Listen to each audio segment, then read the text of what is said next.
image hüquqları idmançının görüntüsü, saçı, səsi, danışı, əli, hər bir şey o image. Bunun hüquqları var. Və bu məsələ necə tənzimlənir?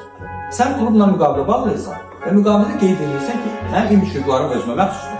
Yəni sən sabah gedib, məsələn, A düyünə müqavilə bağlayanda mən oraya reklama çəkmək istəyəcəksənsə, mənə ekstra pul verəcəksən. Mən çəkilməyəcəm sənin A düyünə reklamına. Çünki mən Mercedesin simasıyım və mən Mercedes sürürəm. Və mən onun reklamına çəkilə bilərəm ancaq. Bunun adında klublar ekstra pullar ödəyirlər ki, oyunculara. Sən image hüququ da alıram. Məsələn, bu pul müqabilində verirəm və mən nə dedimsə bir il müddətində kimə istədimsə orada çəkiləcəksən.